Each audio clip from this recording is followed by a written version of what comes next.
In August 2005, Hurricane Katrina hit New Orleans, Louisiana, killing over 1,000 people and becoming the deadliest natural disaster in U.S. history. On August 27th, it would strengthen to a Category 3 hurricane, with top winds exceeding 115 miles per hour, and a circulation that covered virtually the entire Gulf of Mexico. By the following afternoon, Katrina had become one of, if not the most powerful storm on record in the United States, before hitting Louisiana on August 29th, 2005, which is where... Before diving deeper into the topics of this video, it is important to address and explain what we mean by environmental racialized harm, or environmental racism as we'll call it today, as well as looting, two very popular topics in post-Hurricane Katrina, Louisiana.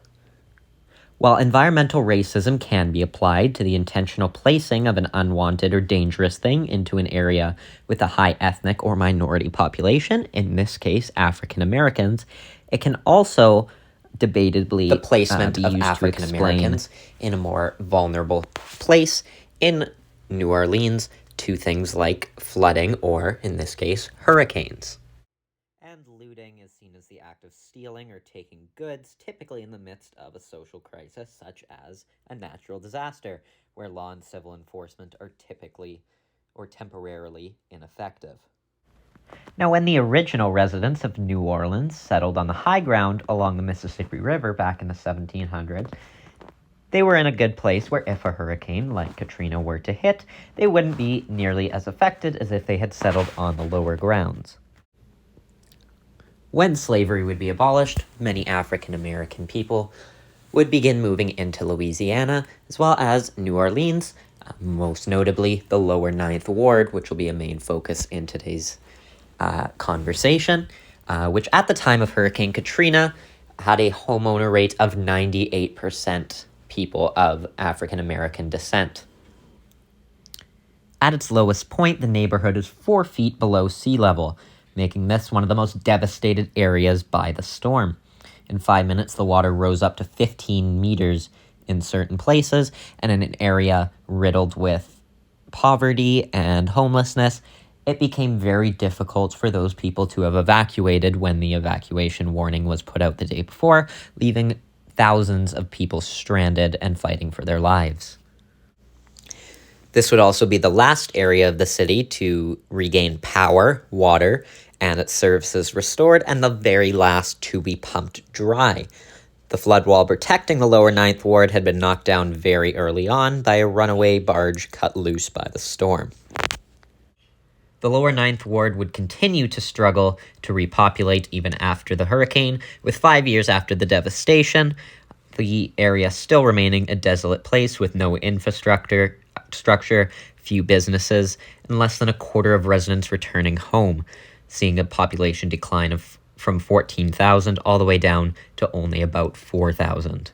Now, with the area being the last to receive essential services in order to survive, and having such a low rate of residents being able to evacuate the area, the residents of the lower 9th Ward and other lower class areas in New Orleans were forced to take to other measures in order to survive, with their houses having been destroyed, including all of the resources such as food and clean water being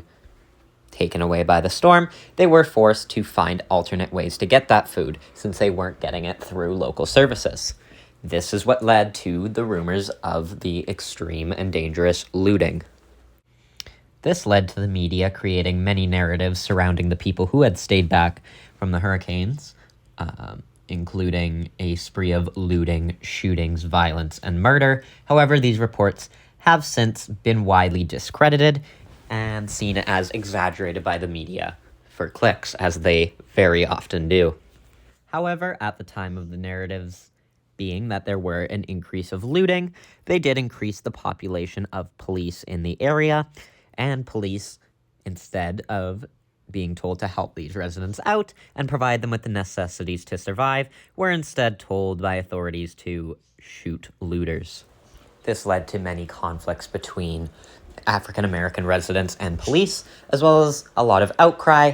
and outrage when incidents would happen, such as police shooting innocent civilians who were simply trying to survive. This basic information serves as a stepping stone into the world of green criminology, environmental, racialized harm